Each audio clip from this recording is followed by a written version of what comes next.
declaring June as Pride Month, former President Obama spoke these important words. Over the course of more than 2 centuries of striving and sacrifice, our country has expanded civil rights and enshrined equal protections into our Constitution. Through struggle and setback, we see a common trajectory toward a more free and just society. But we are also reminded that we are not truly equal until every person is afforded the same rights and opportunities. That when one of us experiences discrimination, it affects all of us.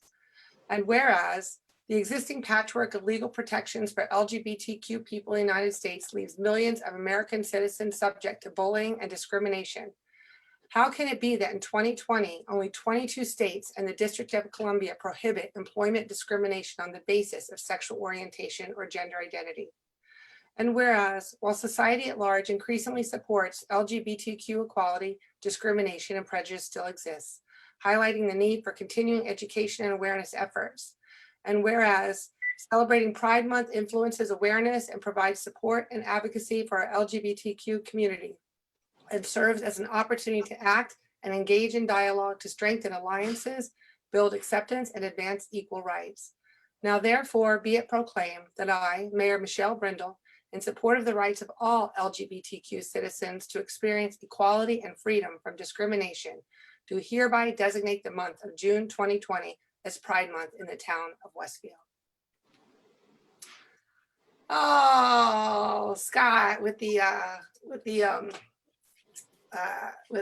flag, very nice. I should have worn my rainbow pin. So anyway, so in my remarks, I'm going to talk a little bit about what we're going to do to commemorate that. So so Jim, why don't we start with you with your remarks? Sure. A lot of things going on tonight, so I'm going to keep it very brief, but a couple of things to update the public on and the council members.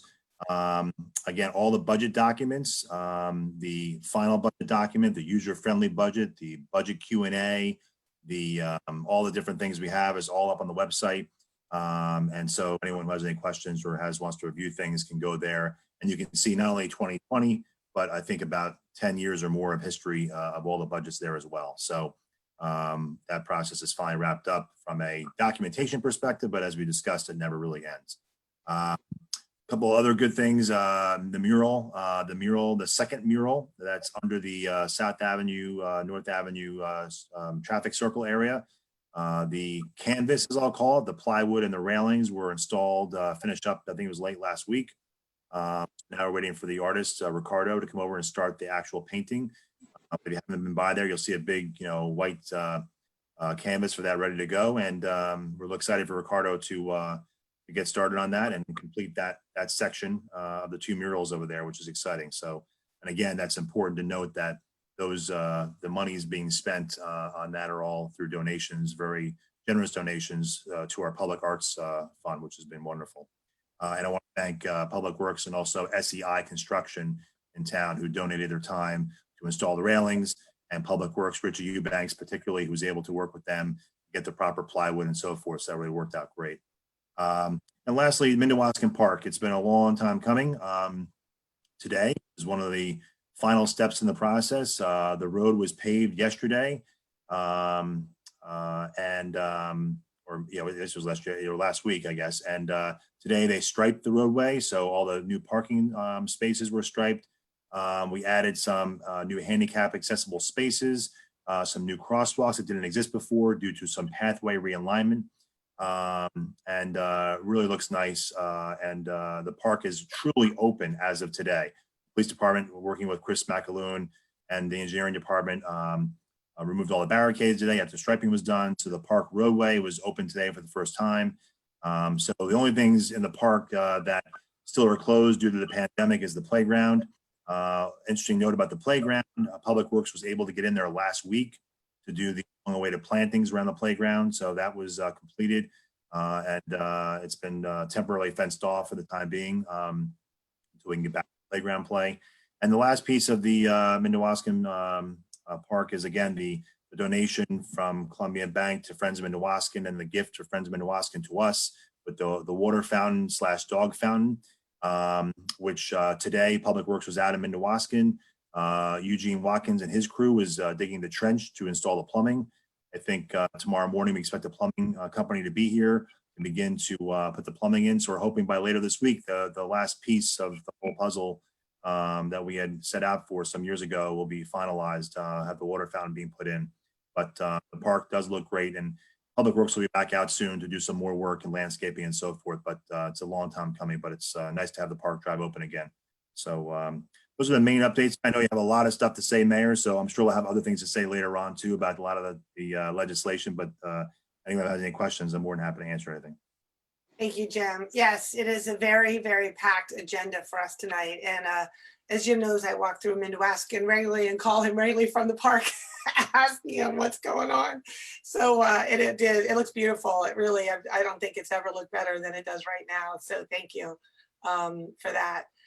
So good evening, everyone.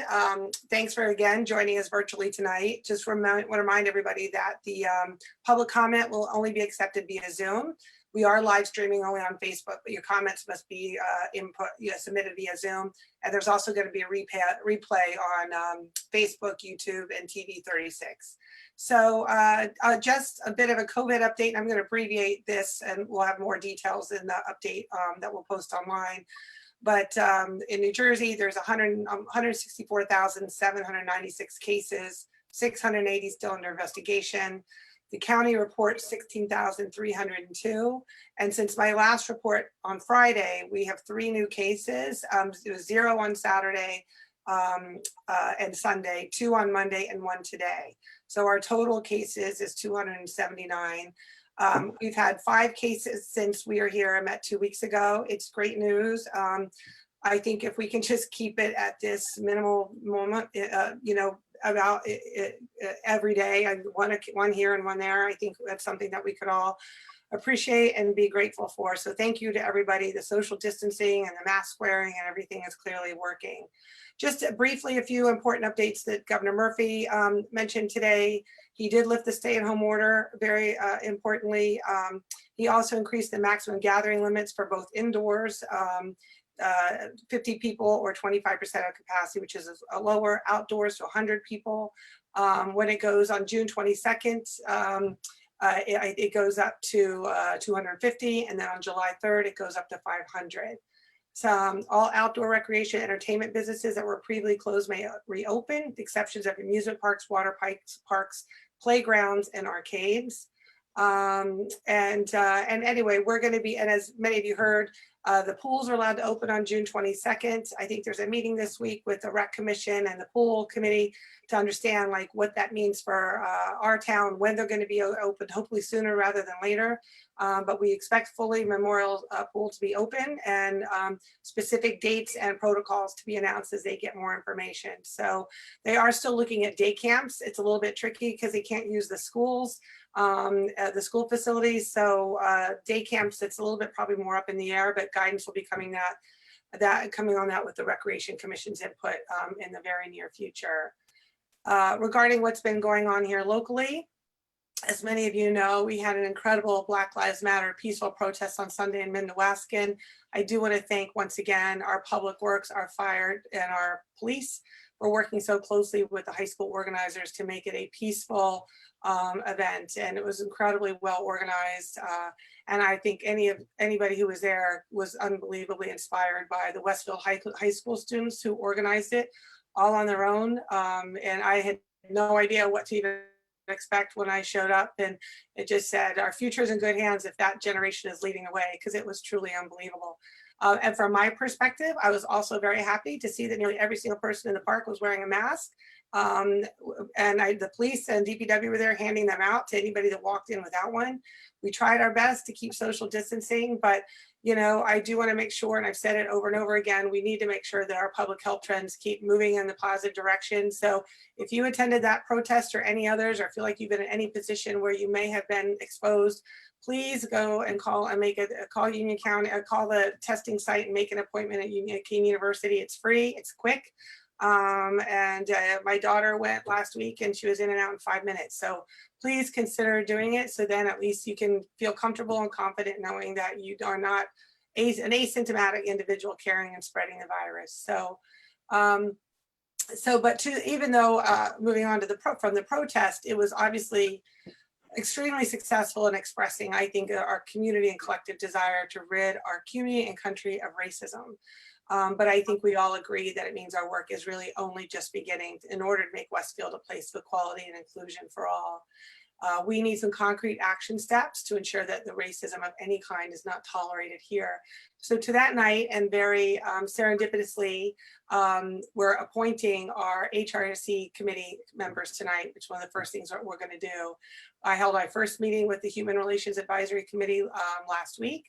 And again, we're formally appointing them tonight. In addition to those that are on the committee, we also have several public liaisons, including Police Chief Badalora, Fire Chief Tony Tiller, School Superintendent Margaret Dolan, our Ministerium Representative Rabbi Ethan Prosnit, and representatives from both the Seniors Council, the Public Arts Council, and there's a high school student representative who will also be bringing into the fold and will be engaging all of the students that we saw so effectively advocating for their cause on Sunday.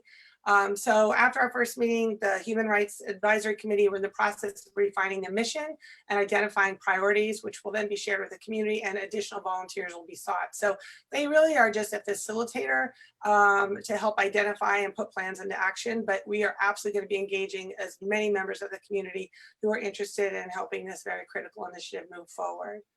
And regarding policy, as we're on the subject, in particular police policy, I am going to let Chief Badalora address the policy reforms that are already underway, many of which he has instituted as part of the accreditation process and his transition to community policing. So, but I do want the public to know that this council is prepared to have frank discussions and take meaningful policy action in collaboration with the chief, who has expressed his desire to work with our public safety committee to examine data and recommend policies to address any issue that may be considered discriminatory. We are very fortunate that we have this chief at the helm at this point in time, and I'm going to let him speak a little bit about many of the reform initiatives that he has already initiated or planned. So Chief Badalora, do you mind giving everybody an update on some of the things you and I talked about today? Sure. Thank you, Mayor. First off, to reiterate something you just said, one of my first priorities when I was appointed chief was to initiate the process of accreditation. A lot of our standard operating procedures were archaic. They were in dire need of updating and reissuance. And we've hired a professional outside consultant to assist us in that process. We've been very busy since the beginning of the year. We've probably reissued at least 40 to 50 new standard operating procedures, including a new use of force one, an 18-page policy, which was issued back in March of 18. Check that, March 18 of 2020, which addresses a lot of the issues that have come to the surface today. Our new use of force policy explicitly identifies what a chokehold is and explicitly prohibits it, except in those instances in which deadly force would be warranted. So a lot of the issues that are being brought up today in policing as a whole have already been addressed by our accreditation process here, and most notably our use of force. I am fully committed to making any changes in this police department that are necessary in order to best serve all of our people. I am committed to the governor's and the attorney general's excellence in policing initiative. I will take any and every needed action to ensure that another George Floyd incident does not occur, and to end any type of systemic racism that might be perceived in law enforcement. His death should have never happened. And I am confident with our revised policies, procedures, our standard operating procedures here, that it will not happen here. I will work with anyone and everyone to ensure that it does not. And yes, as we've discussed repeatedly, Mayor, I do not like the appearance of military equipment in the hands of civilian law enforcement. It sends the wrong message to the people. We are trying very hard here at the Westfield Police Department to build relationships with the community, to earn their trust and to confidence, not destroy it. I believe military equipment just destroys our appearance in the eyes of the public. So we are working to return or to sell just about all of it. Whatever cannot be returned or sold will be destroyed. We just destroyed another 2 military surplus vehicles within the last week or so. And we've signed an agreement to sell a large quantity of it to an entity in Pennsylvania. And we expect to begin the process of transferring that equipment to their possession as soon as it reopens following the coronavirus restrictions. You should also all know that we have a very robust professional standards program in place here in the Westfield Police Department. I've been investigating internal affairs complaints myself since 2006. I've served as commander of that unit since 2012 until my appointment as chief. Lieutenant Jason Carter is now assigned to that function, and his work on many complaints has been reviewed by the Union County Prosecutor's Office, which has found our work to be very thorough and very complete. I cannot remember the last time we received a complaint regarding the use of force, let alone sustained one. But I'm not willing to rest on those merits. We will do whatever we can proactively to ensure that we don't have such complaints. I do want you to know you have a very professional police department here. We will work hard to keep it that way by making whatever changes are necessary, and you have my word on that. Chief, could you provide an update on the union contract? Because I'm hearing from a lot of police folks who are disappointed they don't have a contract yet. Could you elaborate on that? Or I'm actually going to refer that to Mr. Gilday to answer. Yeah, I just, we don't discuss personnel matters in public forums. And I will say the police department and the town continue to have discussions with their the attorneys and so forth. But normally we don't discuss personnel matters in public. okay. Chief, another thing I've been hearing from a lot of folks about Villani, who passed away in 2006 in police custody, I believe you were mentioned. Can you elaborate on that? Or Actually, Councilman, can I just do a favor? Can we reserve these comments for, can we get through the agenda and then we get into more discussion? We can address some of these as a, so we can just stay on track, and then we can address them at a later date. And so, okay, if you could just, and Mark, if you could mute your phone, I think it keeps coming through. So that would be great. all right, can we go back to the chief later then? Of course. Okay, thanks, Chief. So thank you very much, Chief. And I know Councilman Doherty, as chairman of the Public Safety Committee, is prepared to work with you guys as well and really review. And I just want to, we will be incredibly transparent, plan on sharing whatever data and people will ask with the, from the public. And we appreciate your support and willing to collaborate and be as transparent as you have always been from the day that you were sworn in. So thank you for that.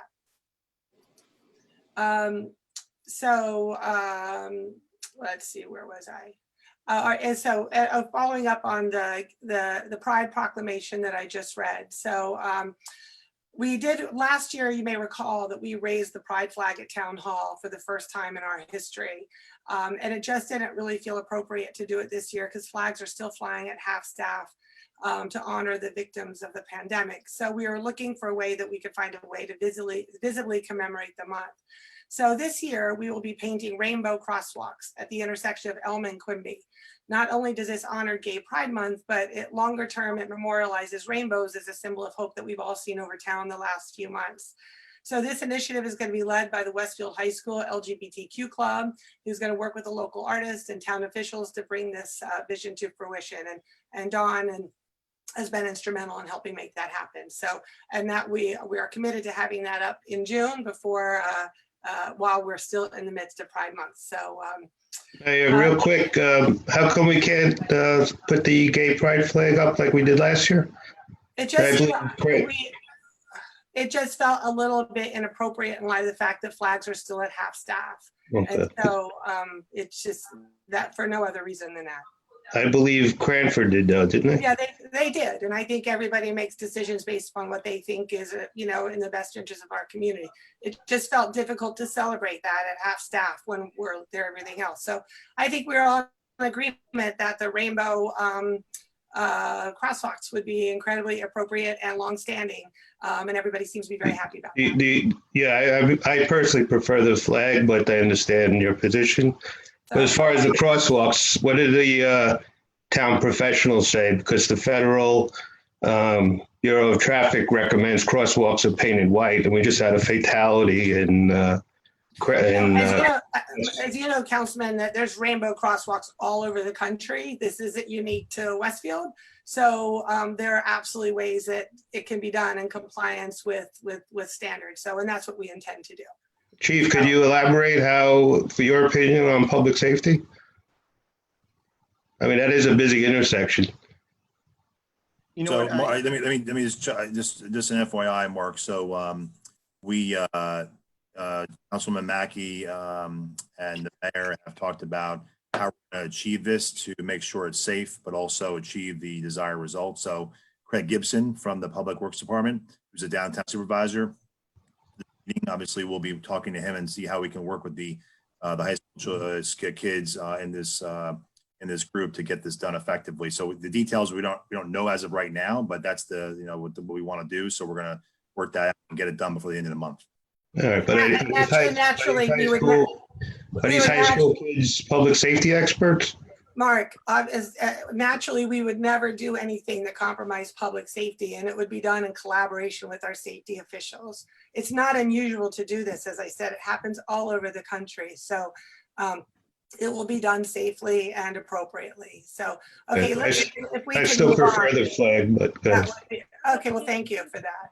I do want to, for good news, Westfield High School's graduation will be taking place on July 9th.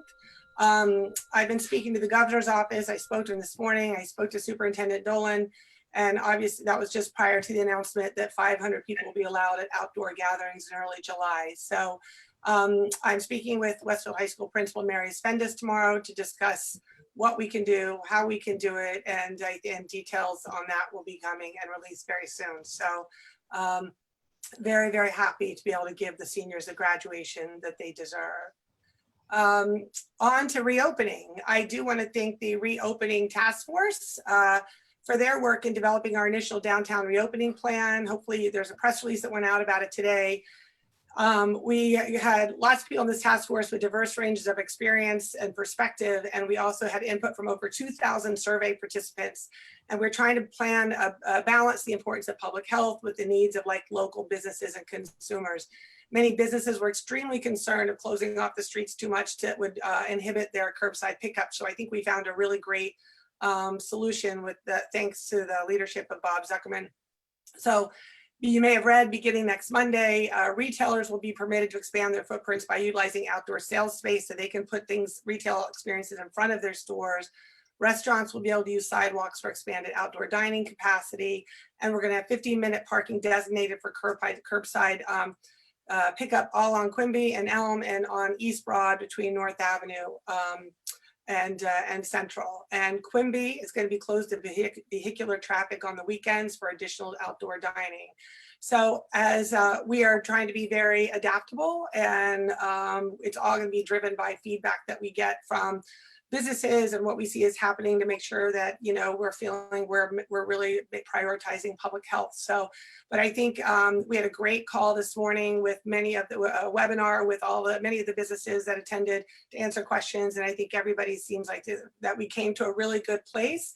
And I think the understanding is everybody's just going to have to be very flexible and adaptable. And I say that to the public as well, that first, I want to thank everybody for sustaining our local businesses through this pandemic. And I would just encourage you to keep that sense of supporting local while through this trial period. Be patient, know that we're trying to work hard and accommodate. It is kind of a learning experience for all of us, but as so much gratitude they have for what they've seen from this community. And we expect that to continue as we reopen. And I know everybody is thrilled to be able to be back downtown. So so news to come, more to come on that as it moves forward. And last, I do tonight, as I mentioned, we have a very important and packed agenda tonight, and there are some really significant ordinances that are coming, products of months of work by many of the town councils, various committees, and really much of what I think many of us promised when I was elected, and I know the folks that ran with me were elected, and it's a commitment to historic preservation efforts, a greener and sustainable community, broader representation on issues like mental health and we'll see on seniors too, and a transformative strategic plan for revitalizing our downtown reflected in the area in need of rehabilitation designation. So as I've said previously, charting the course for our town's future means embracing change and making bold decisions to reflect the values of our community and the feedback that we've consistently heard from residents on quality of life issues that matter to us all. So, so it is a big night for us. We're going to be introducing a lot, and it is very consistent, I think, with what we've committed to. I've been committed to for the last 2 years, and we're starting to see the fruition of a lot of that groundwork. And you'll see it tonight. I look forward to the conversations and subsequent conversations that are going to follow about it. So I just want to thank everybody for their engagement, especially in these midst of unprecedented challenges that none of us could have been prepared for. We are not out of the woods by any stretch, but I am thrilled that we can resume some normal functions of our lives as we can increase gatherings and downtown reopens next week. So I just hope we can all remember to be compassionate and respectful of our neighbors, wear a mask when in proximity to others, maintain social distancing, and wash our hands. These really are the only tools at our disposal to make sure we maintain the progress we've made. And reiterate again, if you feel you've been exposed or you feel like you're in a situation where you weren't able to maintain proper protocols, please go get tested at King, just so you can be sure. So now I think let's move on to the business at hand. So first is appointments. I would like to name council appointments to the Human Relations Advisory Committee. All these appointments will be through December 31st of the stated year. Alexis Jamal, who's the chairwoman, December 31st, 2022. Cheryl Swift, December 31st, 2022. Rodney Ross, December 31st, 2022. Varsha Iyer, December 31st, 2021. Claudia Ramirez, 2021. Michelle Coyne, 2021. Jenny Tannenbaum, 2020. Rami Sarabi, 2020. Gary Tim, 2020. And the alternates are Lori Clancy, December 31st, 2021, and Debbie Goddard, December 31st, 2020. So I want to thank all of them for volunteering. They were one of the many of the applicants we had. We were very committed to making sure that we had a very diverse committee, and we're very happy with the diversity I think that we were able to achieve. And I think it will, and the benefits of that will reveal itself, I have no doubt, in due time. As I mentioned, we do have liaisons, and the high school is going to play a significant component of this as well. So I do want to thank certainly Chief Bedelor and Chief Tiller, who are here with us tonight, for their willingness to serve as liaisons, and again, and the others too as well. So we look forward to that. So Mrs. Rowley, do we have any advertised hearings? Yes, Mayor, there's an advertised hearing for General Ordinance number 2171, an ordinance providing for the implementation in the town of Westfield of the 5-year tax exemption and abatement law pursuant to NJSA 40A:21-1. So anyone wishing to be heard, please virtually raise your hand to make your comment. Be sure to include your name and address for the record. And again, these are comments for General Ordinance number 2171. Okay, so let me check the attendees, see if anyone has any comments on this. You can give me a little bit here, give people a chance.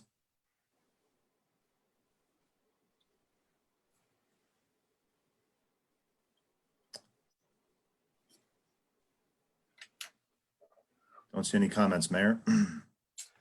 This hearing is closed. Councilman Mackey, please move for the adoption of General Ordinance number 2171.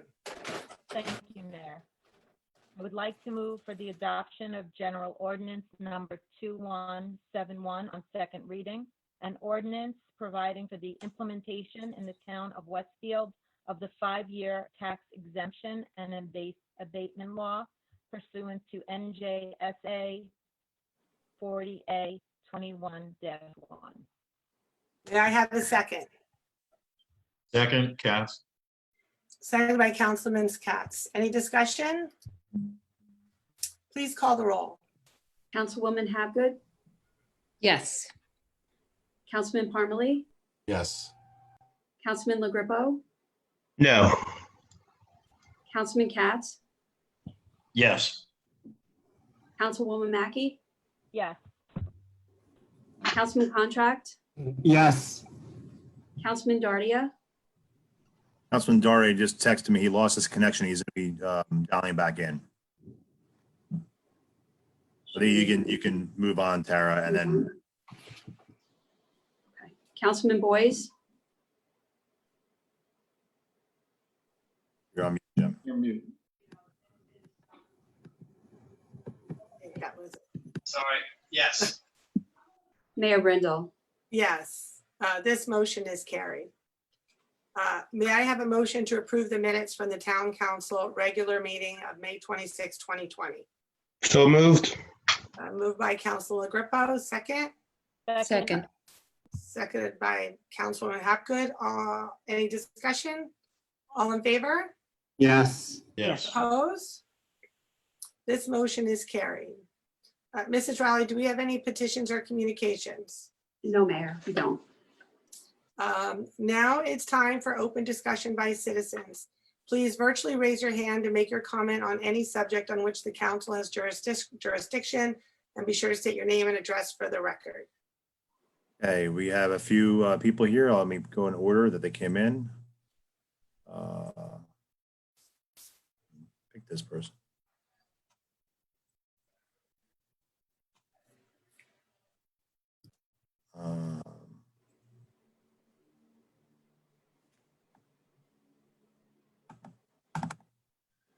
I have people raising their hand. I'm not able to open them up for some reason. Hold on a second here. Get it done again.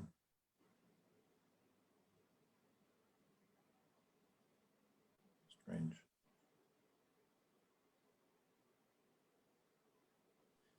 So that means we have 5 people that raise their hand. Let me just figure out why I can't. Why I can't open them up.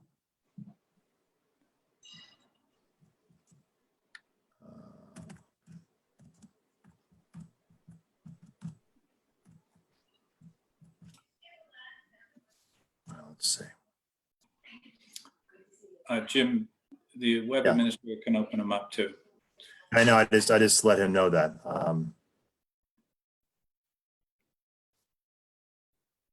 It looks like he's on, Jim. Don Verlaine is available to chat. Oh, there you go. There you go. Don, go ahead. Give your name and address, Don. Don Villani, 633 Cumberland Street in the beautiful town of Westfield, New Jersey. Go ahead, Okay. I want to address the town council regarding the handling of people with mental illness. It's just a statement I want to bring up. I know there's a big movement currently going on with Black Lives Matter and how the police and the community need to address it. We also have another part of our community and our society that needs to be included. People with mental illness. Mental illness knows no color, no race, no creed, or sex. It has a nasty stigma and is therefore usually ignored. There are not many voices that speak out in their behalf, so I need to bring it up. I need to bring up the past about the death of my brother, Robert Villani. It was a horrific situation that went all wrong. Robert also died at the hands of the police, the Westfield police. When I heard and saw the story about George Floyd, it brought the past smack into the present. After several days of constant reporting, I, as well as all the other family members, my brothers, my children, my nieces, nephews, cousins, and friends all said the same thing. They remember the story and they remember hearing about the eyewitness statements that my brother said, I can't breathe. I can't and will not sit back and ignore the fact that it happened. I can only let my voice join in with the others that feel the pain of injustice from the Black Lives Matter movement and speak out in behalf of my brother, Robert. I have tried for over 13 years to make a change, but I felt as though my voice was a whisper. I need to know that his death was not in vain. Our family realized that the way Robert was handled was considered okay. No wrongdoing occurred. Even as per our police chief Battellaro said at the time when he confronted my parents that my brother was dead, he said we were just doing our job. And we understood that that was the status quo. That was okay. We realized that the protocol or the lack of it needed to change. We strive for education for all of the police. What was done was not okay and should not be okay. Apologies were looked at as an admission of guilt, even though we weren't looking to sue. Apologies were never received, and the efforts for education of all officers involved was minimal. We are upset that changes have moved at a snail's pace, and I am embarrassed that our town has taken so long to finally make and admit that changes need to be made. So what I need to see is what is being done and what will be done to enforce changes of what is okay, what is crossing the line, and what education is being offered for all officers to make sure that the past will not repeat itself again and again. Why was there only 14 officers that took the CIT class in the last 9 years? Why has Chief Badalaro not taken the class? He should lead by example. I feel that we really need to make better efforts. I understand that changes are supposedly being done, but I would like to see what is. And I would like to be able to meet and see in documentation, whatever there is, so I could make sure that this town is as safe as I feel it should be. Thank you for your time. Thank you, Don. Thank you, Don. I'll just say one thing, and I don't know if the chief has any comments on that, but it's very timely, and I'm sorry. When I read the story about your brother, it wasn't a story I had really heard before. So it was interesting. And so tonight, one of the things we're doing is appointing and formalizing our mental health commission. And knowing that mental health just in the community and overall is something that has absolutely not been proactively addressed in a meaningful way. And one of those things that the Mental Health Commission should and will be looking at is policy. And I know that they've already had some conversations with Chief Badalora over the last year to talk about police procedure and dealing with mental health issues. But I'm incredibly sorry about your brother, and you're absolutely right. It should have been, and it will be, a teaching and learning experience for all of us. So, and I appreciate you speaking up here, Don, and I'm really sorry about your brother, and to you and your parents and your entire family. And you're right, that shouldn't happen with proper training and protocols. Thank you. Now let's see the change. That's right. Okay, we have another gentleman. Let me just go. Mr. Korfmascher, want to give your name and address? Yes, thank you. My name is Dr. Walter Korfmacher. I live on 252 Hazel Avenue in Westfield. Go ahead. And I'm a long-term resident of Westfield. And I just want to start by thanking the Westfield High students that arranged the Black Lives Matter demonstration on Sunday, June 7th, as well as thank Mayor Brindle for supporting the demonstration and giving a short talk at the demonstration. I was there and I saw her, and I thought she gave a good talk. In addition, I want to voice my support for the new revised solar panel ordinance that allows street-facing solar panels without a variance as long as they meet certain aesthetic criteria. While I had asked for a total repeal of the current ordinance, I believe that the updated version will be acceptable to most people and should allow those people that want to add a solar panel to their own house roof to do so regardless of whether the roof is facing the street or not. And that's it. Thank you. Great. Thank you, Walter. And Walter, we should tell you, we don't want you to, we actually are making one minor change to the ordinance and decided to not do it tonight, but postpone it to the next one to make sure that we get it absolutely 100% right. So, but thank you for your persistence on the solar panels. I know you've been talking about this, I think, for almost 2 years. So we look forward when it actually gets voted and passed on, but we want to make sure we get it right the first time. Thank you, Mr. Carpenter. All right, next person, Mr. Stillifson, and give your name and address. Andrew, you're on mute.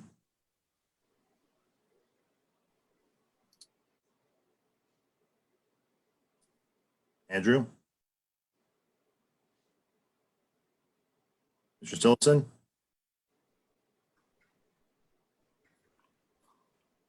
I think you're ready to talk. Mr. Stillifson?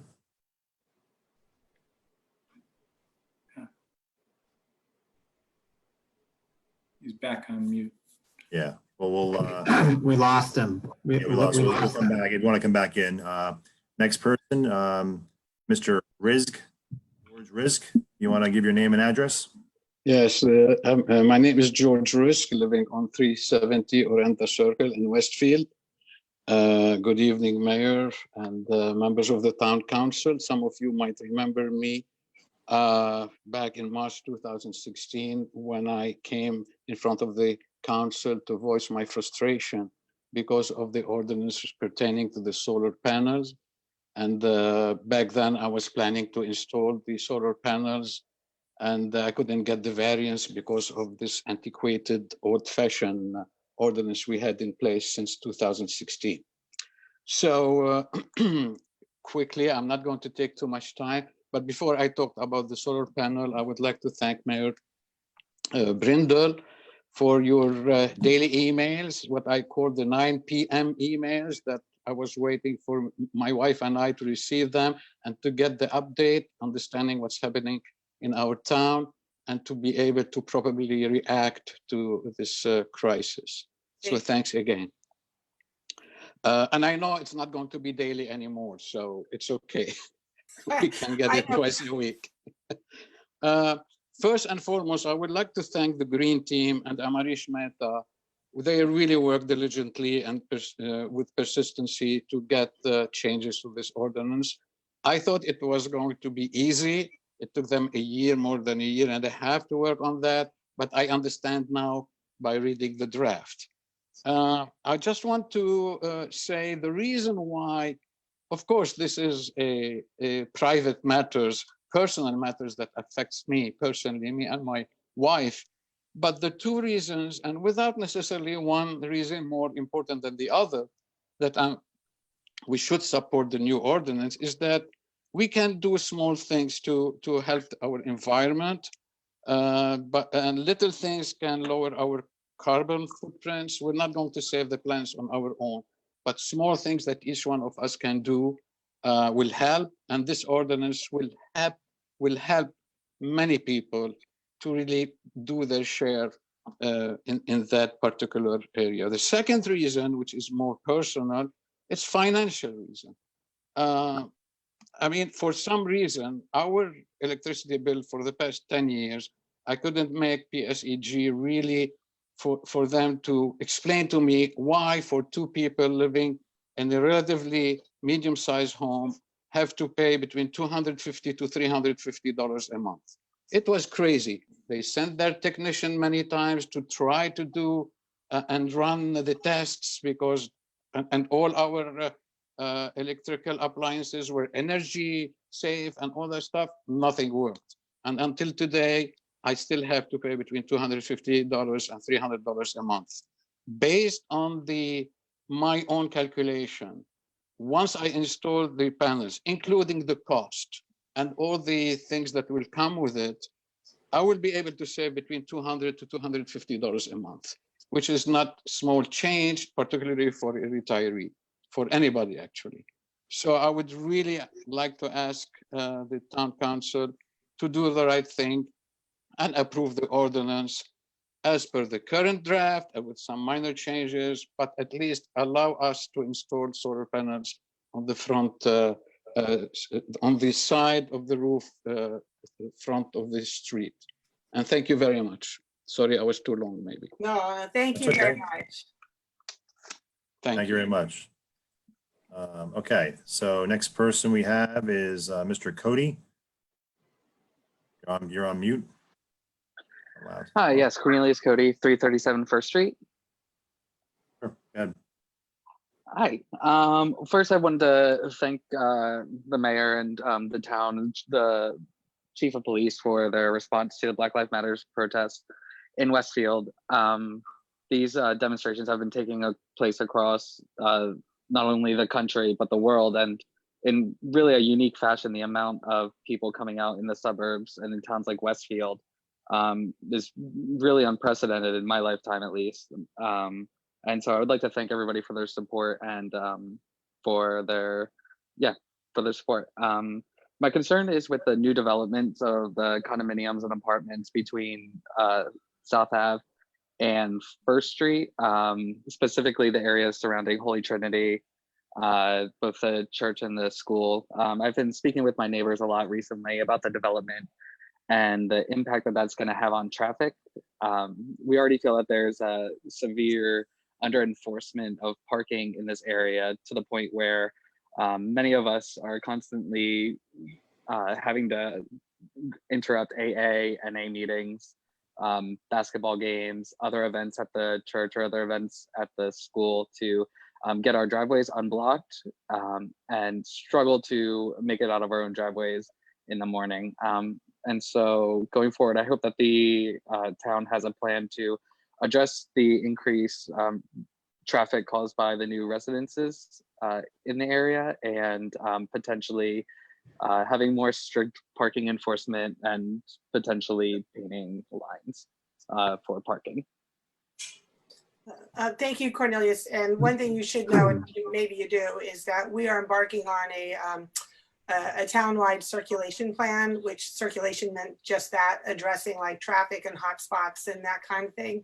And it's the first time ever that the town has done a town-wide circulation plan that's going to be integrated with our land use element in terms of our master plan. So for the first time, we're going to be able to take a very holistic view of traffic management in the town, because a development in one place could end up actually having unintended consequences of traffic in another place. So you're going to hear a lot more about that.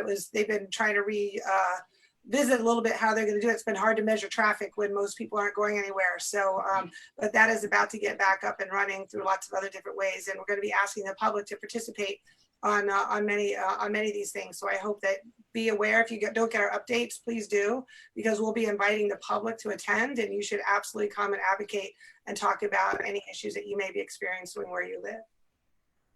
And Mayor, can I just add one thing? Mr. Cody, this is Councilman Contract, who represents Ward 3. I imagine Mark LaGrippa, my counterpart. Anytime you see a blocked driveway or an issue like that, please call the police, call your neighbor. You can let us know, but take pictures. Like, we absolutely want to make sure that the rules are enforced. We've had, off and on issues around Ward 3, and the police are incredibly responsive. Also, I'd love you to follow up with me, because there are other measures that could be taken, short of the circulation plan that the mayor referred to, that could make a difference. And we've had to do this on Grove Street and a few other places in Ward 3. So reach out to me. I'd appreciate it. And we can touch base and take the appropriate actions. Absolutely. Thank you so much. Cornelius, real quick, it's Mark. I know people haven't worked in a while, but do you find a lot of commuters park there, or is it a lot of the high school students, or a mix? My neighbors and I actually spoke about how great it is right now, unintended consequence of COVID, that we're able to get in and out pretty freely, but it's definitely a mix. It's a lot of people who live in the condominiums, I'm not sure the name, that are adjacent to Holy Trinity, the ones that have been there, park out there a lot, as well as when school is in session, the high school students. And then it does appear that there's, when I used to commute to the city and walk past there, a lot of commuters, probably, probably less, but of the problem. But it's mostly centered whenever there's an event at Holy Trinity, either church or school, which during normal times is many nights a week. Right. Thanks, buddy. Appreciate it. Thank you. Thank you. Okay, next person we have is Robert Kelly. Mr. Kelly.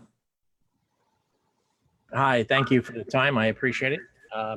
Bob Kelly, 188 Harrow Road. We've been here for 38 years, and this is the first time I've addressed the town council. We have had 2 houses knocked down on the block in the last 45 days. And we're happy about that because it's progress. But there's one house in the middle of the block that's really out to Central that has a vacant lot next to my house that is absolutely a disgrace.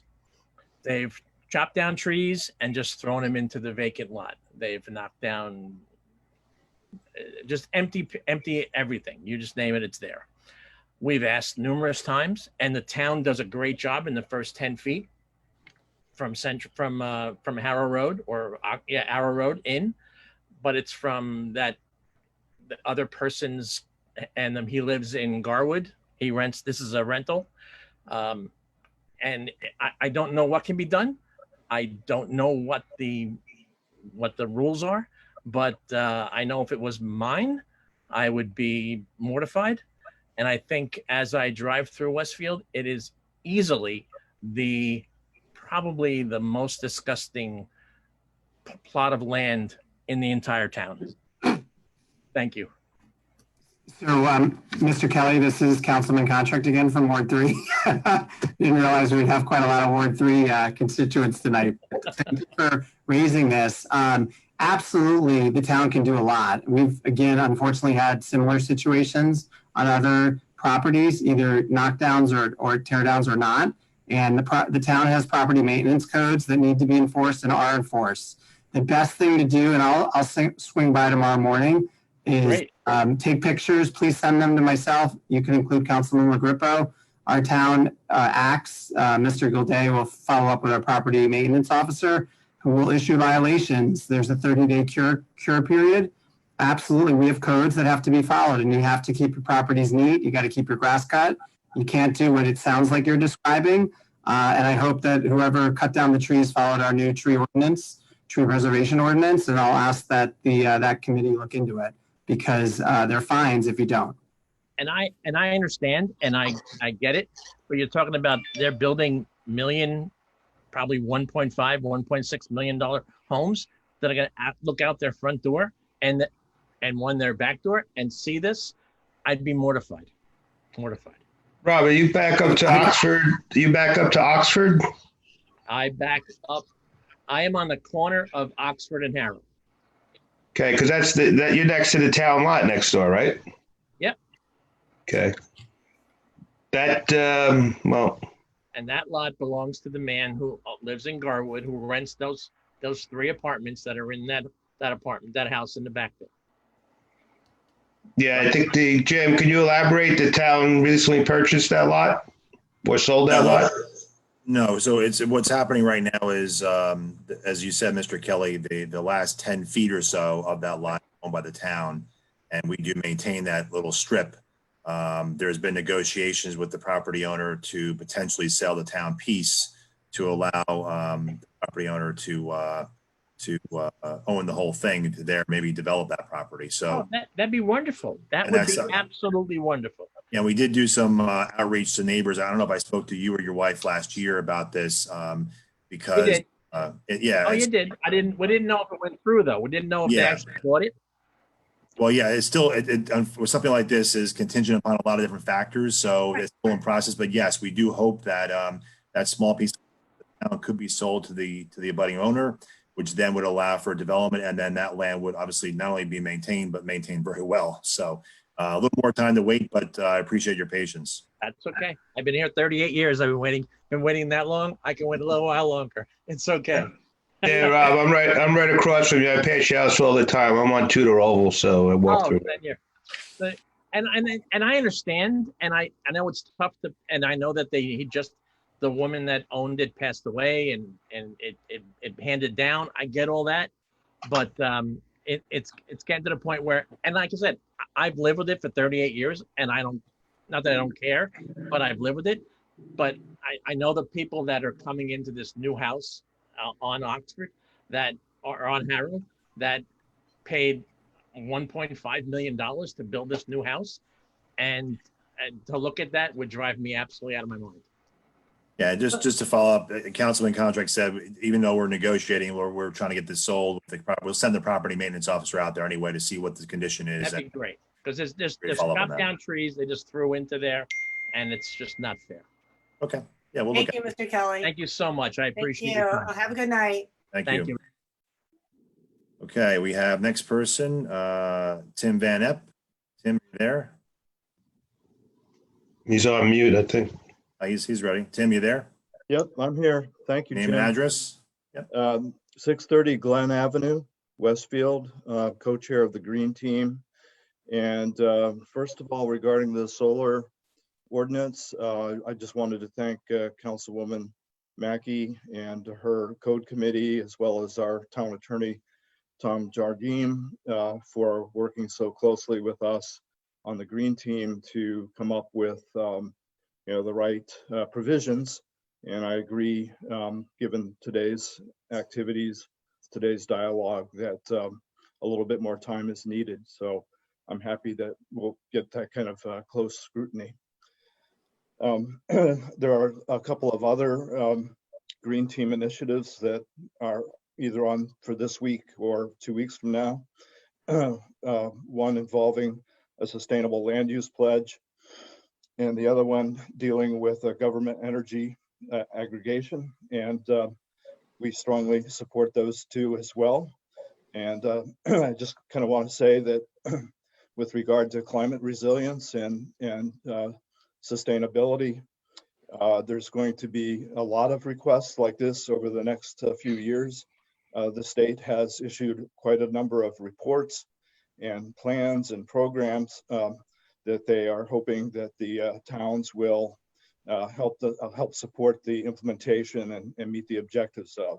So the state's going to be asking us or providing guidance to us on a number of these. So and not every sustainability provision or ordinance is, they all potentially have some kind of trade-off. So the Green Team is hoping that the town and its residents will give the proper emphasis to climate change. It's a really big and really urgent problem. So, when you're considering aesthetics versus climate change, keep that in mind. Thanks a lot. Jim, real quick, it's Mark. I didn't see anything about the energy audit program in the packet. Are we supposed to get something or? Yeah, no, as I mentioned on Friday in the email that we were working on that, and that was sent out. I believe it was it yesterday to the council, the updated ordinance to participate in the government energy aggregation program with a town program. So that's on for first reading tonight. That was sent out yesterday. But we have no pricing included in there. Well, no, this is the first step to create the framework to then be able to participate in the program. So this is just the ordinance that creates the framework for us to participate and be a energy aggregation town. The next step after this gets adopted would be then to engage a third party to go through that process. Okay. Thank you, Tim. We have another person, next person, second here. Mr. Stillofson, are you back again now? Mr. Stillofson? Having success with him. Mr. Stillofson, you're He's on mute. Unmute yourself. We can take your comments. Mr. Stillofson? You can go ahead and speak.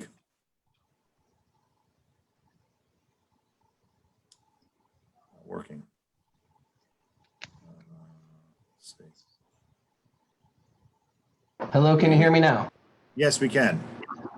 Finally, thank you so much. I'm sorry about the earlier problems. Right when you called on me earlier, I got disconnected. My apologies. And even name Okay, and so address if you don't mind. Yep, Andrew Stillofson, 667 4th Avenue. I just want to make a comment on Ordinance 2179, which is the amended Historic Preservation Ordinance. And I want to start by asking a question of the council, which is why have the owners of the historically designated homes not been involved in the process of amending the ordinance? This ordinance is not one of general application, but instead it really just applies to about 25 residential properties in town. And that impact is direct, and it's really overwhelmingly negative for the homeowners. The ordinance gives the town all of the benefits of preservation, but the owners of the homes receive no benefit, but all the cost. So accordingly, it seems to me it's only fair to involve the homeowners in the process and to get their input before this moves forward. What I'm proposing is not really controversial or difficult. Invite the owners of the designated homes to a meeting and walk through the changes. And just as a quick aside, it's really difficult to figure out what changes were even made on the version that were posted in the council meeting packet. So it's just really hard to even know what changes have been made to it. So if this meeting goes forward with the homeowners, you can solicit comments from the owners, ask them for their input. And if the goal is to attract more homeowners to designate their homes, I know for a fact that the current owners can and will give you plenty of very helpful changes based on their own experiences with the ordinance. And finally, I want to say that I am disappointed that the amended ordinance is only being disclosed to the public now. I've asked the Historic Preservation Commission for over a year to describe the changes and for the opportunity for homeowners to give input. While they didn't give me any answers on the changes, they did promise that the public would get the chance to weigh in. That really has not happened. So what I'm asking the council to do is to engage with the owners of historic homes and to get their input and to really make this ordinance work for the homeowners and also preserve Westfield history. Thank you. Jim, it's Mark. I'm still trying to figure out how was the year 1930 picked randomly in the ordinance? Does anyone know anything prior from 1930 prior? Well, You want- so maybe I could ask Tom Jardim to respond a bit on that. But it wasn't picked randomly, Mark. But maybe we could address Mr. Stillison's questions before we ask additional ones. Andrew, thank you for asking the questions tonight. I appreciate it. And thank you for the very frequent participation that you have in the Historic Preservation Commission meetings. We really would like more people to participate in them, and given the very strong interest of the public that showed up in the master plan process for preserving the historic nature of our town, I hope that becomes a more frequent occurrence. The ordinance changes are being presented tonight on first reading, so this is the opening of the process for getting feedback from the public. Maybe when I ask Tom Jardim to comment on the 1930 date, he can also just give the details in terms of what the process is from here, because there will be time for the public to weigh in. This ordinance also has to go to the planning board for review and approval before it comes back to the town council for a final vote.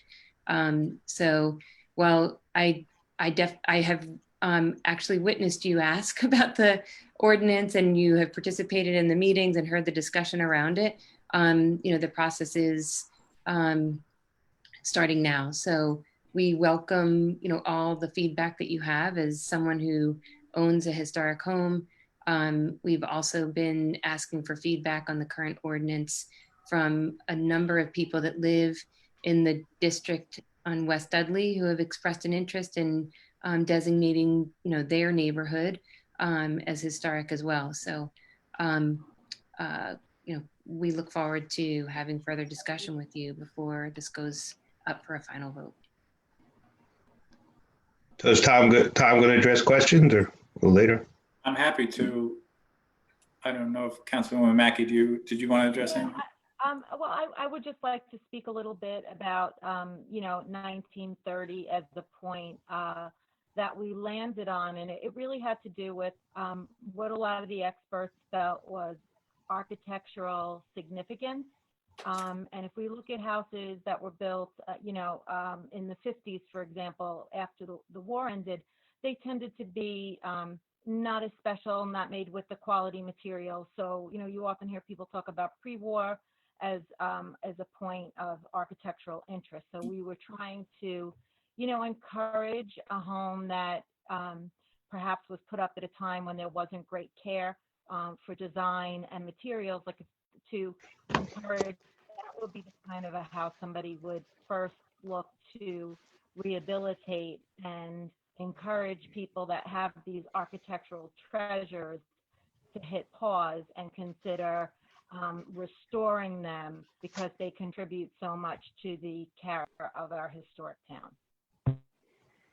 And I could just say on the date of the 1930, when it comes to that portion of the ordinance which deals with demolitions, as you know, Councilman, because you're on the Code Review Committee, we discussed a lot of different ways to go about that. Some towns across the state use a year, 75 years, 90 years, 60 years. Other towns across the state do simply a date, 1920, 1930, that sort of thing. The idea is to get to a date where you're, when it comes to demolition, you're targeting it towards homes that are old enough and that you may want to preserve as historically designated structures. So the date was derived by the committee discussing the best way to preserve older homes or have an opportunity to prevent them from being demolished. Could you just walk through the steps? Like, so someone has a house 1928, it's falling apart. It's an older lady. She wants to sell a home to a developer, and that's where the concern is. A lot of people are worried what happens after that point.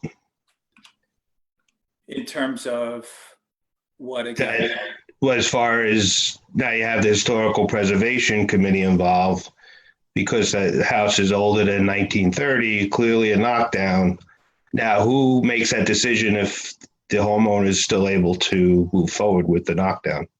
Right. So any building that is under this proposed ordinance, any building that's prior to 1930 that the homeowner is seeking to demolish, no demolition permit can be issued by the construction official without certain procedures being followed. First of all, and I can go through them if you want, but within 5 days of a demolition application, permit application being filed, the construction official will provide the application to the historic preservation officer, which is really a member of the HPC.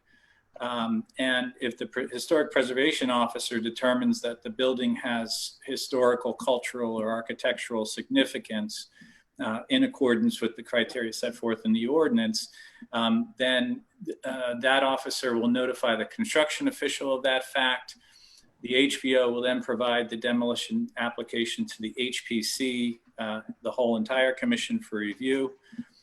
If the HPC agrees with the determination made by the HPO, then the HPC has a short amount of time to determine whether or not the house is worthy, or the property is worthy of designation as a landmark pursuant to the procedures set forth in the ordinance.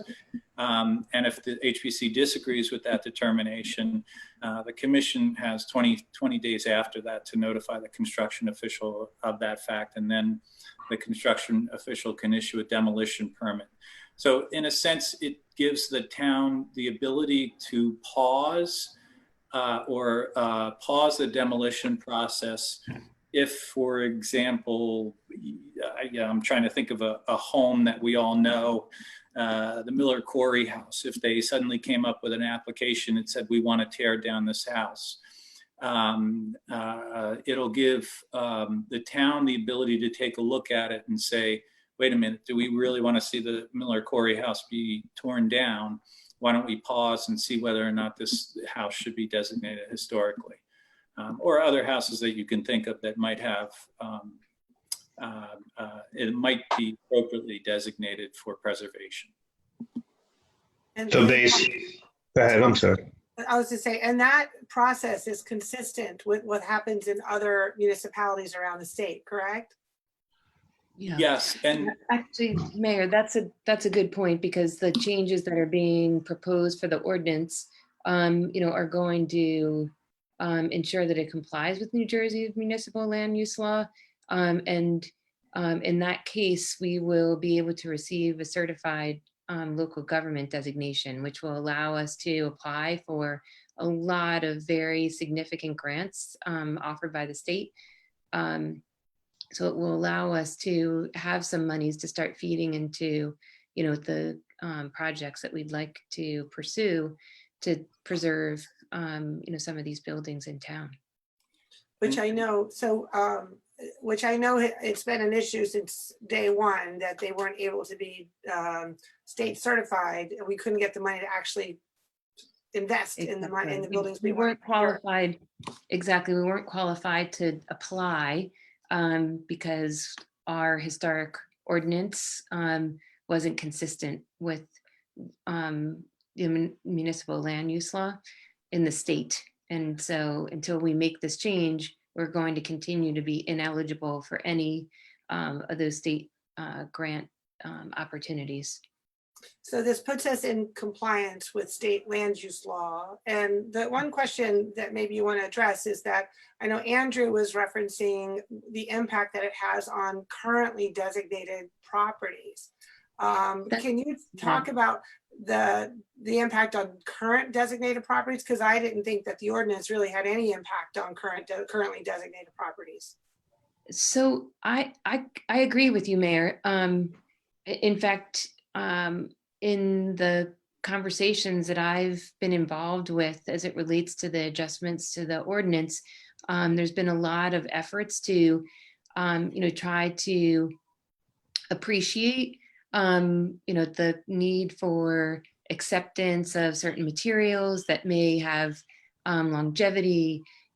We've tried to reduce, color requirements and things like that that make it more expensive or more onerous to make renovations to or to maintain historically designated structures. So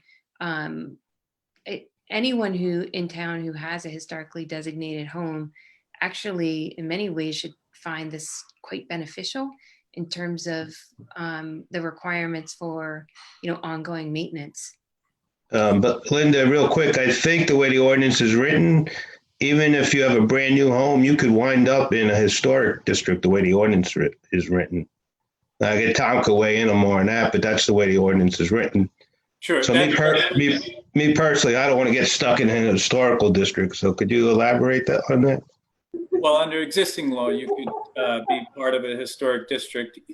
It's called a non-contributing property. So if you're in, there actually are one or two non-contributing properties in the Kimball Avenue Historic District, newer homes that aren't necessarily historic, but they're part of a district nonetheless. So that's under existing town ordinance, and that concept will remain in the new ordinance. Right. So even if it's brand new construction, you technically can wind up in a historic district. Right, because it's a district. It's the Kimball Avenue is one complete street, and just because one home was built in 1963, it doesn't mean you carve around that house. And that exists today. That could happen today in the current ordinance.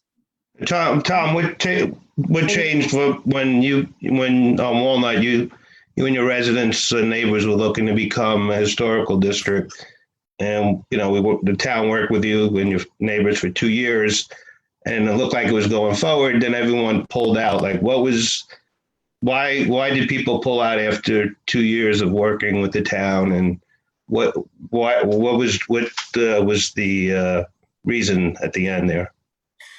It's interesting because it did happen on our street. All the neighbors didn't pull out. Some of the neighbors decided it was something that they didn't want to do. And so, as you know, under the existing ordinance, there's this sort of super majority that have to agree to designation, which again is completely inconsistent with state land use law. Because only the town council, along with the planning board, has the ability to undertake zoning. And so our current ordinance, in effect, gives the residents sort of super zoning power. So our ordinance as it exists is very much subject to legal challenge. But in that circumstance, we're all neighbors, we all get along. Some pulled back and decided that it wasn't right for them. One interesting thing that a lot of the neighbors on my street said is that they don't want the town of Westfield telling them what color to paint their house. And I think the HPC very intelligently heard that comment because it's a frequent comment. And so existing ordinance does allow the HPC to tell you what color to paint your house. And the proposed ordinance has taken that language out. As Councilwoman Hapgood said, there's some loosening of restrictions actually for currently designated historic properties, both in terms of material and certainly in terms of telling a historically designated property owner what color they can paint their house. And So if that was today or going forward, then the town could indirectly force Walnut to be a historic district.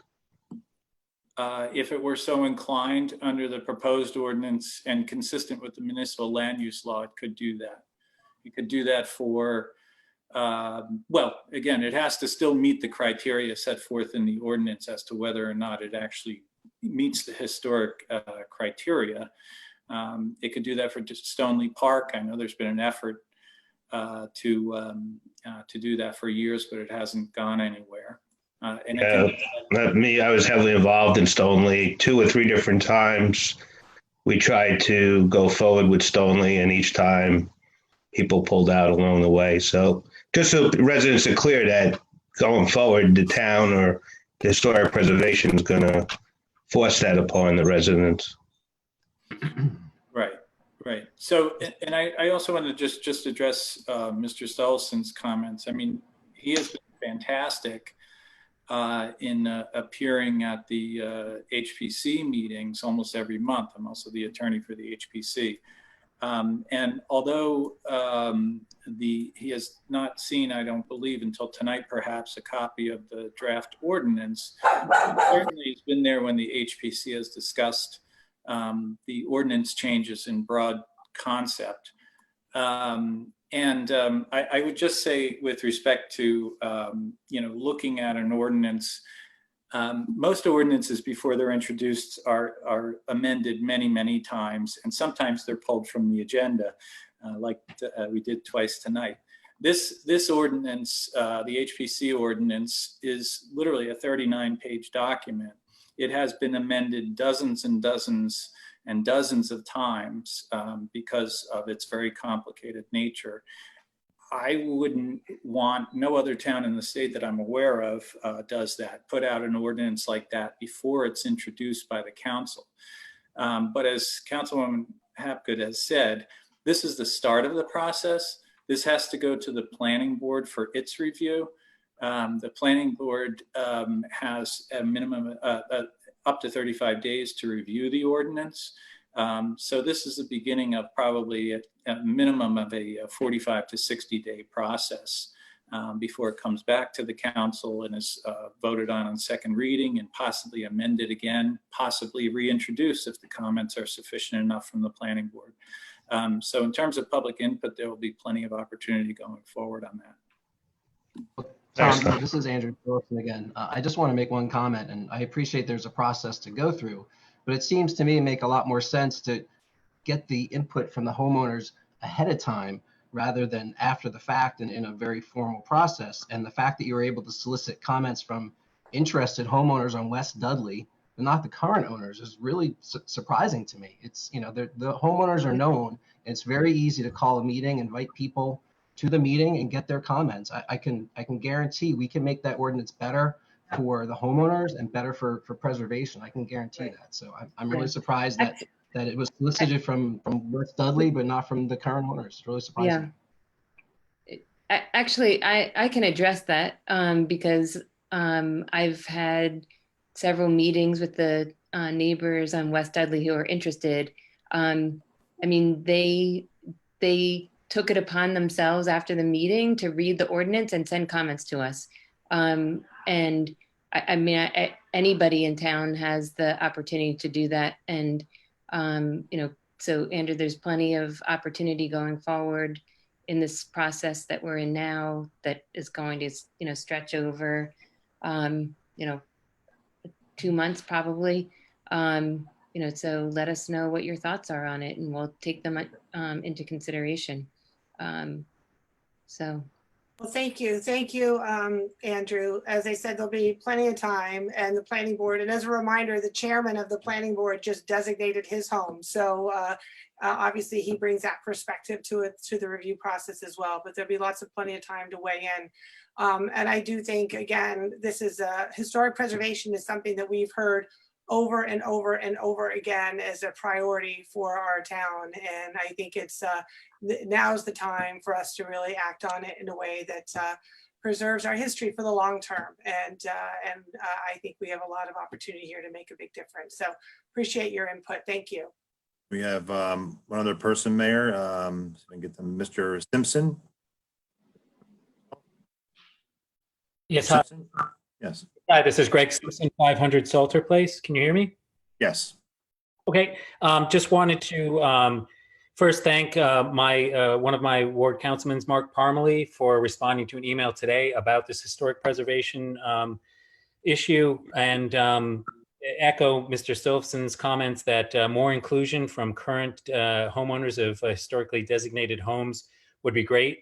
I live in a pre-Revolutionary War home, and I think that the more we involve people that have homes on the registry, the more people we could get to join the registry. If it was a mutually beneficial relationship, I think it would encourage more people to put their homes on the registry, so that we feel like we're working together versus ordinance coming out that we don't, we're not familiar with and don't know are there detrimental consequences or beneficial. That's why I was on an email with Mark today, and he was able to tell me some examples of where it is beneficial, like being able to change the color of the paint of your home. But I think if we work together, I think we'll have more historically designated homes in this town, and more happy people that live in them.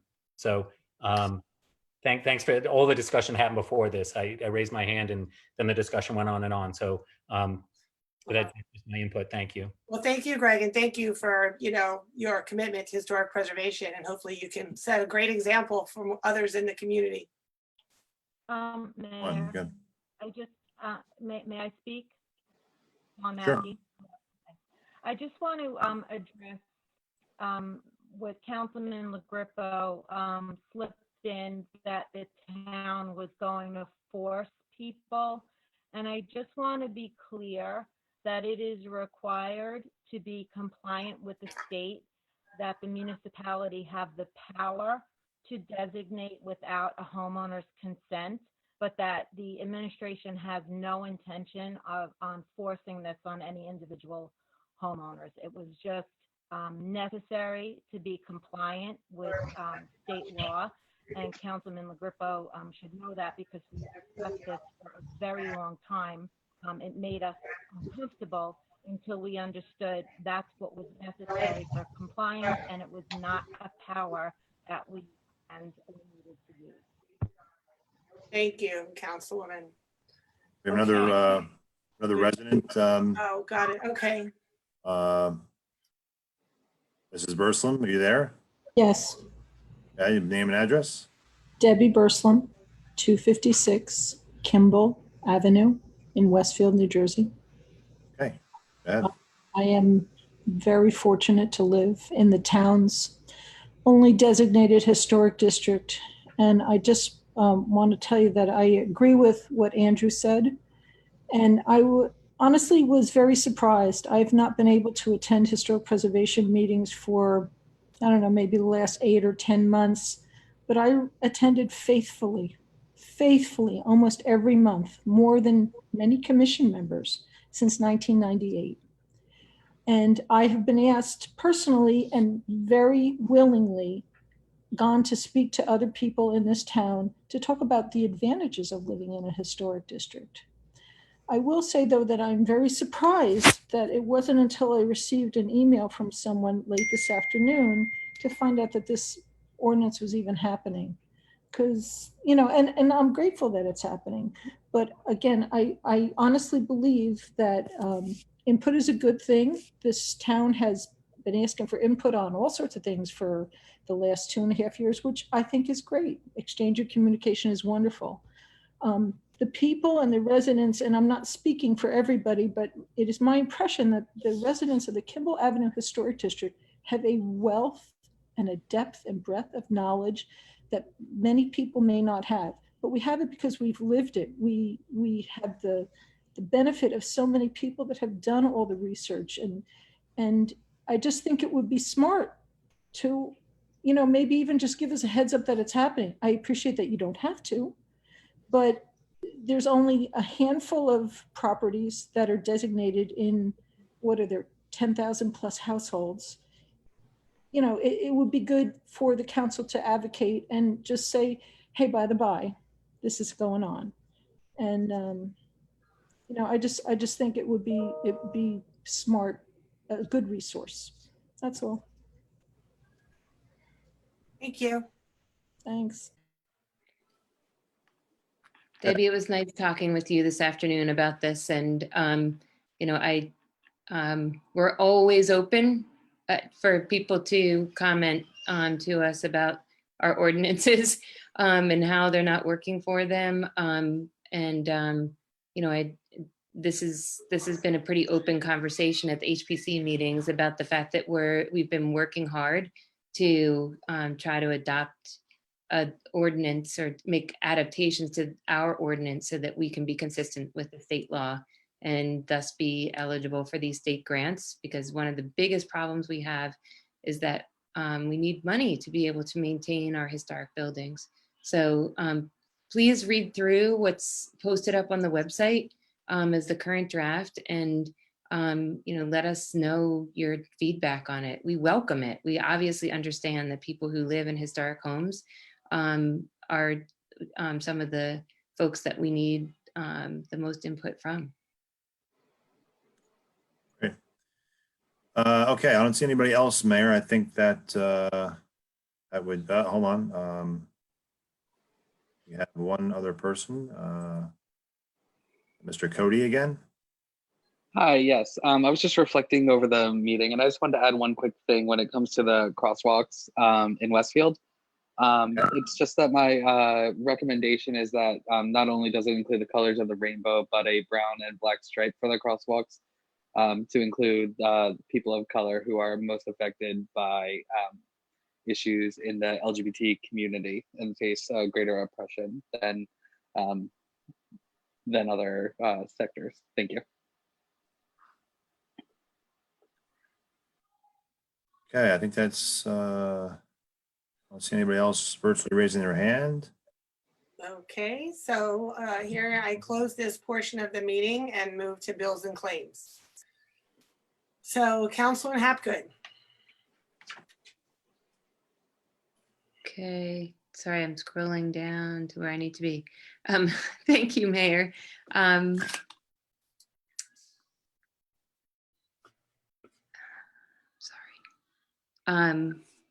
I'd like to move bills and claims in the amount of $2,609,904.82. May I have a second? Second. Second by Councilman Mackey. Any discussion? All in favor? Yes. Opposed? This motion is carried. So next is reports to standing committees, beginning with the Finance Policy Committee. Councilman Hapgood. Thank you, Mayor. I have 9 resolutions that I'd like to move as a package. A resolution authorizing the CFO to draw a warrant to refund street opening cash bond. A resolution authorizing the CFO to refund Recreation Department fees. A resolution authorizing the CFO to draw a warrant for dog licenses for May 2020. A resolution authorizing the CFO to draw a warrant for unused parking permit fees. A resolution authorizing the CFO to draw a warrant for overpaid taxes in 2020. A resolution authorizing the CFO to draw warrants for the year 2019 pursuant to the Tax Court of New Jersey. A resolution to award contract for the website redesign services. A resolution authorizing the purchase of lighting in connection with Westfield 300 celebration. And a resolution establishing payment schedule for the Board of Education tax payments. May I have a second? Dardia, second. Contract. So second by Councilman Dardia. Any discussion? All in favor? Yes. Yeah. Opposed? This motion is carried. Okay, next is the Code Review and Town Property Committee. Councilor Mackey. I have 2 resolutions that I would like to move as a package. First is a resolution supporting a sustainable land use pledge, and the second is a resolution to approve outdoor seating as per Executive Order number 150 and authorizing the town clerk to issue licenses for same. May I have a second? Second. Contract. Seconded by Councilman Contract. Any discussion? All in favor? Yes. Yeah. Opposed? This motion is carried. Councilor Mackey. I believe there are 9 ordinance scheduled for introduction tonight. The first is General Ordinance Number 2172, an ordinance amending Chapter 12 of the Town Code of the Town of Westfield, New Jersey, in order to regulate the hours during which loud mechanical equipment may be used. I would like to move General Ordinance Number 2172 on first reading. May I have a second? Second, Boyce. Seconded by Councilman Boyce. And Dawn, do you just want to tell everybody what it is, what this ordinance does? Basically, what this ordinance does is it takes the hours that you can use loud alarm equipment on Sundays, brings it down to 5 p.m. instead of 8 p.m. as a response to many residents who are looking for a little period of time of a respite. at the end of the Great. weekend. Thank you. Please call the roll. Councilwoman Habgood, Yes. Councilman Parmalee, Yes. Councilman LaGrepo, Yes. Councilman Katz, Yes. Councilwoman Mackey, Yes. Councilman Contract, Yes. Councilman Dardia, Yes. Councilman Boyce, Yes. Mayor Brindle. Yes, this motion has carried. Next, I would like to move General Ordinance Number 2173 on first reading, an ordinance amending the code of the Town of Westfield, New Jersey, as it relates to the storage and delivery of pre-manufactured modular homes and building components. May I have a second? Second, Habgood. Any discussion? Please call the roll. Councilwoman Habgood, Yes. Councilman Parmalee, Yes. Councilman LaGrepo, Yes. Councilman Katz, Yes. Councilwoman Mackey, Yes. Councilman Contract, Yes. Councilman Dardia, Yes. Councilman Boyce, Yes. Mayor Brindle. Yes, this motion is carried. I would like to move General Ordinance Number 2174 on first reading, an ordinance establishing the Westfield Mental Health Council for the Town of Westfield. May I have a second? Second, LaGrepo. Seconded by Councilman LaGrepo. Any discussion? Please call the roll. Councilwoman Habgood, Yes. Councilman Parmalee, Yes. Councilman LaGrepo, Yes. Councilman Katz, Yes. Councilwoman Mackey, Yes. Councilman Contract, Yes. Councilman Dardia, Yes. Councilman Boyce, Yes. Mayor Brindle. Yes, this motion is carried. Next, I would like to move General Ordinance Number 2176 on first reading, an ordinance establishing a government energy aggregation program. May I have a second? Second, Contract. The second, I think Councilman Parmalee beat you to it. I had to unmute. Any discussion? Please call the roll. Councilwoman Habgood, Yes. Councilman Parmalee, Yes. Councilman LaGrepo, No. Councilman Katz, Yes. Councilwoman Mackey, Yes. Yes, that was a nod. Councilman Contract, Yes. Councilman Dardia, Yes. Councilman Boyce, Yes. Mayor Brindle. Yes, this motion is carried.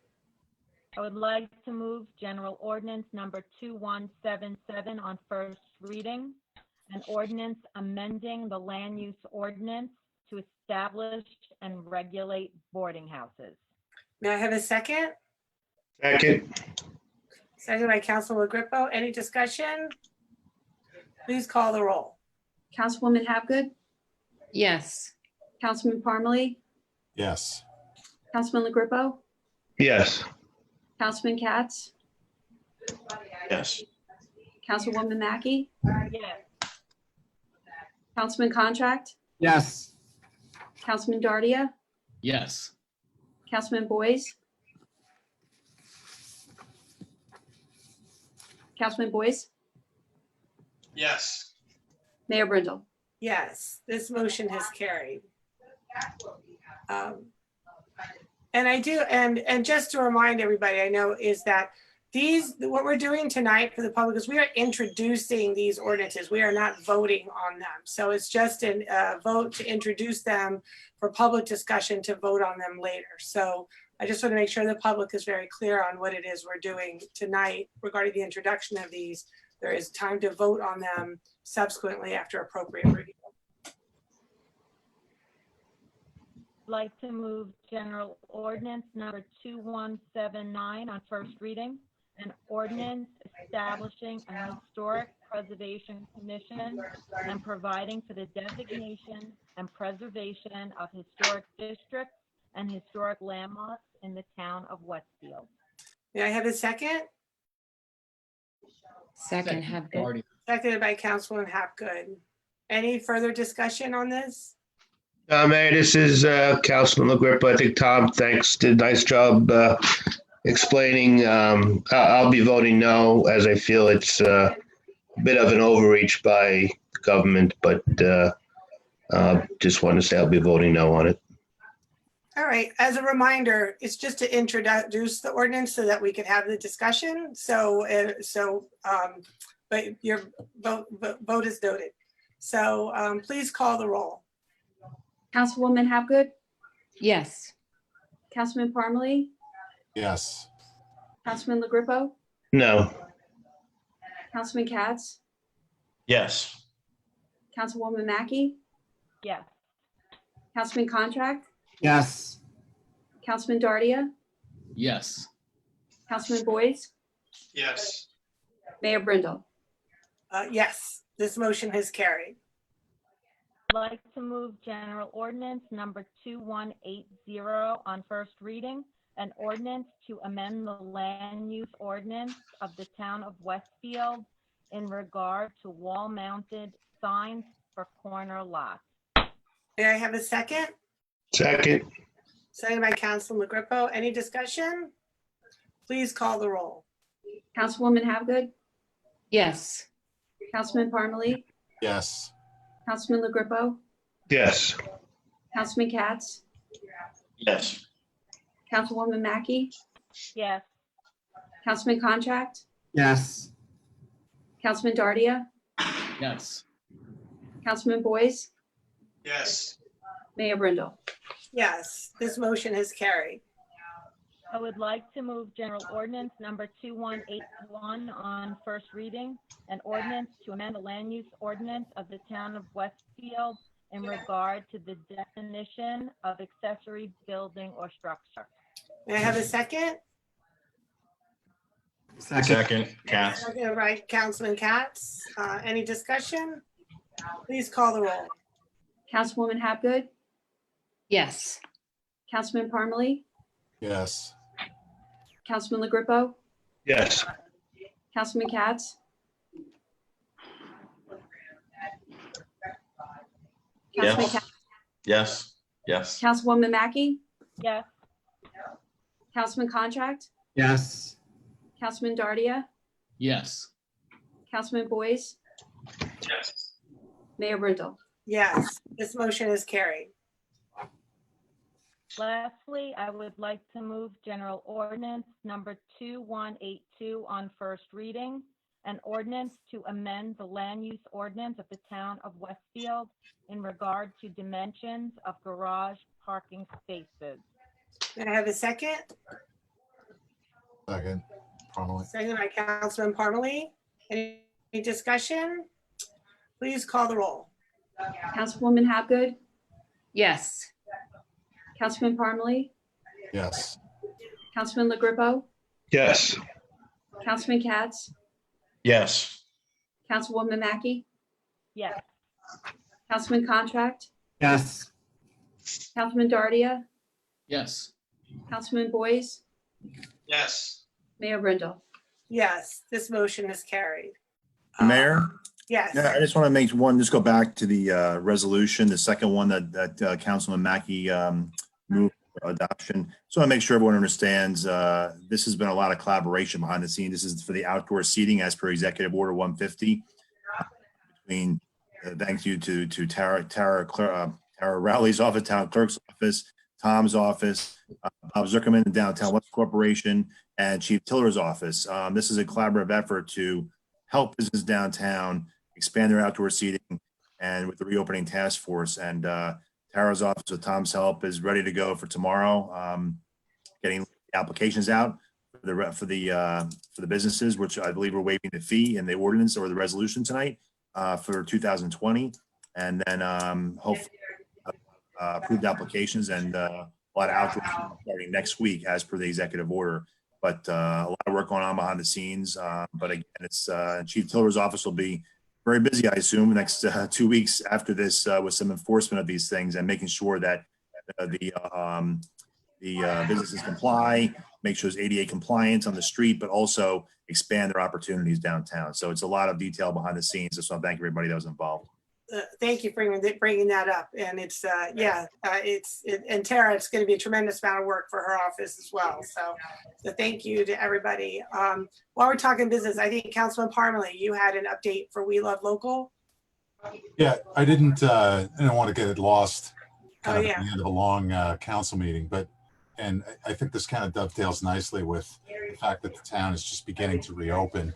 But I have to say, so the We Love Local Fund wrapped up at the end of May, and we were able to, we received almost $277,000 worth of donations from more than 850 residents in the town.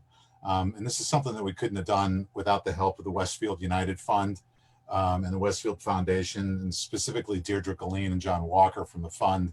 And then Councilwoman Habgood and Councilwoman Mackey and us and myself were able to distribute funds to more than 175 local businesses. And most recently, we were actually able to up the distribution to some of the businesses that had the most employees. And so, so that comes to a close at a perfect time, right when the town is beginning to reopen.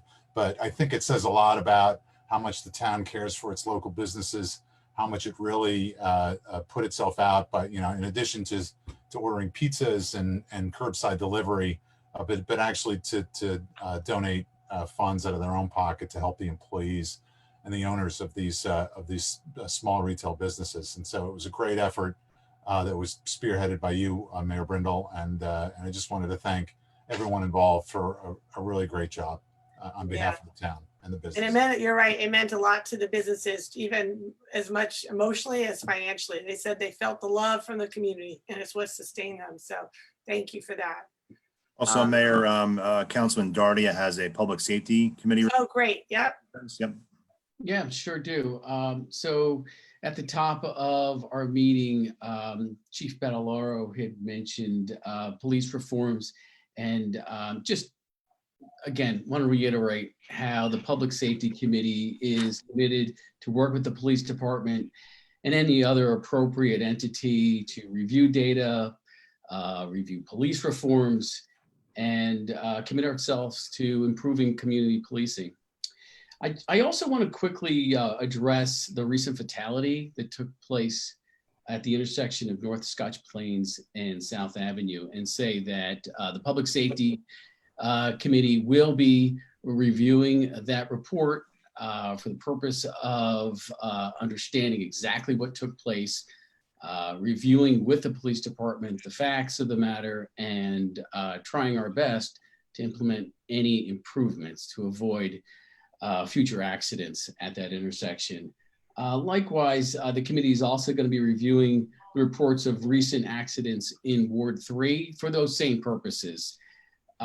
So onto the issue of bike lanes. So our bike walk report provided a lot of great recommendations, and the Public Safety, Transportation and Parking Committee members reviewed those recos and developed a prioritized list. And interestingly, bike lanes came to the top of that list, and we were all in alignment in terms of moving ahead with that. So With that said, we'd like the town council's approval to move to the next step of applying for an NJDOT Bikeways grant to implement bike lanes in town. Additionally, we'd like to apply for an NJDOT grant to implement sidewalks in areas where it was highly recommended to improve pedestrian safety. So that too came out of the walk and bike plan. So your approval is key because the grant deadline is coming up. It's July 1st. So would like the town council's approval of that there.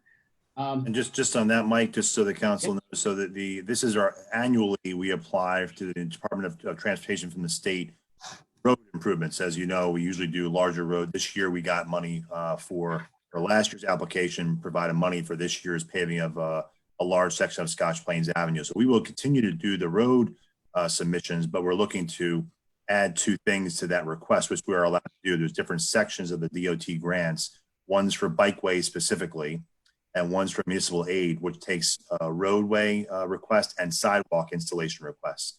So as Councilman Doherty mentioned, in the bike and ped plan that was done, there was a whole sidewalk identification section that actually identified missing sections of sidewalk that were highly recommended to be top priority. So with your approval, Chris and I will be able to work on getting the applications done and submitted, and then we'll wait for their response. But we think we're in very good shape as we have a great plan that was also done by a NJDOT consultant. So I think we're going to be in good shape for getting a good look for these grant applications. So anyway, that's just to bolster my comments.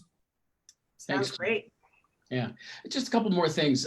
So I'd like to also announce that the Public Safety Committee is working with the Green Team's Transportation Subcommittee, spearheaded by Jay Goldring. And Jay and his team would like to implement a bike lane demonstration project later this summer. So more details to come in regard to that. Lastly, in the last few weeks, I've been working with Councilman Contract and Katz on a program to increase bike safety among kids with a special focus on getting more Westfield kids to wear helmets. We've gained a lot of support from local businesses, the high school, middle school mountain biking team, our police, fire, and health departments, and even Children's Specialized Hospital around this effort. And we've stressed that this program is for kids by kids. And that seems to be catching us as we're seeing a fair amount of interest in participating in this program by kids. And in fact, today I got a slew of emails from parents who want their kids to participate in this. And so just quickly summarize, it's a multifaceted awareness campaign and combined with some incentives for kids to wear helmets. And as I said, it's for kids by kids. So kids are going to be driving this effort. And like I said, we do have a lot of kids who want to participate already, but we're looking for more. So if you're a parent out there who wants their kids to participate in this really cool program, please email me. Thank you. Excellent. Thank you, Mike. Yeah. So I think. Can I mention, Mayor, 2 quick? We'll wrap it up with Public Works Committee. Yeah, so I think the whole council saw in the meeting notice update that we're prepared to launch the Adopt a Drain program starting, I think, tomorrow, which is exciting. It's a chance for residents to pitch in and help out and be recognized for taking care of their sewer drains. As a reminder, whoa. That's weird. Sorry for the feedback. So we've got over 3,000 sewer drains, and I know there's probably a few dozen residents. I know Jim Gilday and myself are among them. So the program is a really turnkey way for residents to sign up to adopt a drain and take care of it. It'll keep debris out of the watershed, out of the storm drains. It'll help minimize localized flooding, and you can easily pick your drain on a map and give it a name. and report how much debris you prevent from going down the drain. So really appreciate it. There's more details that'll be on the town website. Of course, you can reach out to me if you have any questions. The program is actually being managed by Lois Kraus, who is doing this as part of her environmental stewardship project and program through Rutgers Co-op Extension. So we really appreciate Lois's effort. She's on the green team and she's going for her environmental stewardship training. And this is her signature project.